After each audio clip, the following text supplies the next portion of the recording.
All right, guys, what's going on? Nutballs, gearheads, motorized bike lovers, and friends. I got a case here. I was having some issues with it, and I didn't know what was wrong, and come to find out, it was not the piston, it was not the cylinder, it was a vacuum leak. I thought I had a carb problem. It's not the carb, obviously. Chain malfunction, locked up, snapped it at one point in time, something. So this is my buddy Eric. Say hi, everyone. And he wants to get into this life. So I'm gonna start helping him with this, and we're gonna get this all cleaned up, and we're gonna try to JB weld the inside and see if we can get a little motor going for free. Wanted to just put this video together as he's doing this so he can have a reference later on, or anybody else out there. We're gonna disassemble this motor. He's just removed this casing, magneto housing, and this is your magneto arms, and this is the magnet, and we're gonna get this bolt off right now. Let's see here. Oh, so tight. And you need a wrench. You're gonna pop that off, buddy. Mm-hmm. Take that socket off and put that on there.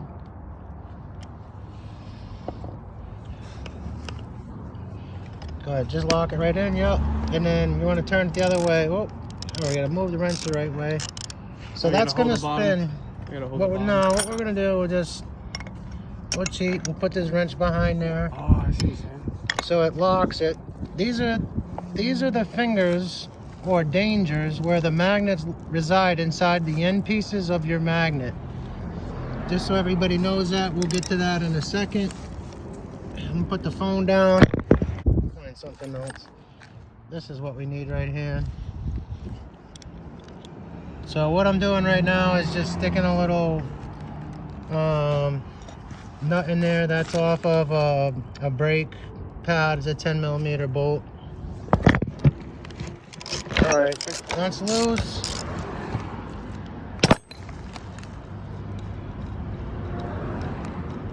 So we can pull that back out of here. You have a washer behind here. It's a washer, lock washer. Now, when this is on properly, you want to dump that out of there when you can get it. Yeah, just get that out of there. If you can use the other side. The gear on the other side, your main drive. Oh, I see what's going on. Yeah, just pull it up. You can even pull it out with the Allen key if you want. Just stick it in that. Yep. Yeah, it's because it's magnetic. It's sticking to it. This comes out So, too? yeah, hold on one quick second. I just want to show you. So, when you reassemble this, this is where the 1 o'clock position, if this is 12 o'clock, this is 1 o'clock. If this magnet is on properly, it should be at the 1 o'clock facing position when your crank rod is extended. Now, if you put it on backwards, it's going to be over at like the 11 o'clock position, and your motor is not going to fire. So it's very important when you're doing this as well. So we're going to get these bolts off. We're going to get this out of here, and we'll show you some more. All right, we're back in action. So Eric's got the bolts out of here, screws, whatever you want to call them, and we've got the magnet out. And as you can see, there's a little Woodruff key here. This is what holds that in place. We're going to remove that as well. And you can see what I do usually, because these tend to leak and your case will fill and short out.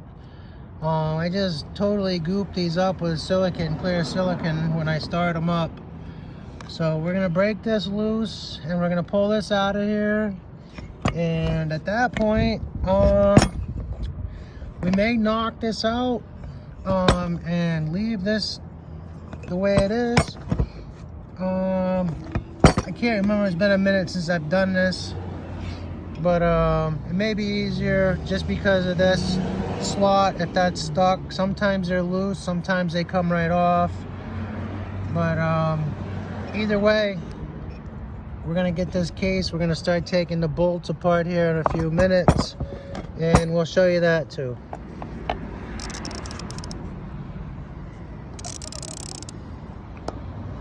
Yep, coming on good. Got it, buddy. All right, we got the other side. We're moving the primary drive gear, and then Eric's gonna get in here and take all these bolts out. We're gonna split this case open, and he can start getting it cleaned up, prepped, so he can get the JB Weld on to fix it. All right, back on the motor with Eric. Excuse me, the engine with Eric. We've got the other side free. This is the clutch puller tool that comes with the motor sometimes, or you can order. And we've got the bottom threaded in. This was an operating engine, so what we've done, I couldn't find my molly grease, but take yourself a rag or a Q-tip and clean the threads, and then wet them profusely. I'm going to grease them profusely so you don't cross thread. If you do, you'll be regretting that moment.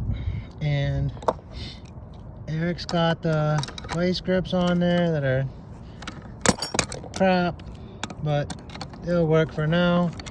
And I'm just tightening this down, and it's going in pretty easy. And we're going to get that in there pretty far ways. Doesn't have to be all the way. We're going to take the rest of this now, and we're going to put this in, and we want to check to see that we're going to have enough room to actually remove it. So you have to have this on far enough that you can lock your socket on without jamming it in there and binding it. So I'm gonna put the phone down. We're gonna try to break this thing loose for you guys, and I'll be right back with you in a second. All right, boom, we got that out. Here's your Woodruff key. If we haven't mentioned that before, with the other slots on the clutch, whatnot, you cannot lose those. This is where it locks in. You've got to realign that when you reassemble the motor. Otherwise, it'll spin freely and you're gonna go nowhere. All right, we'll get these bolts apart, split the case, and we'll let you know how it's going.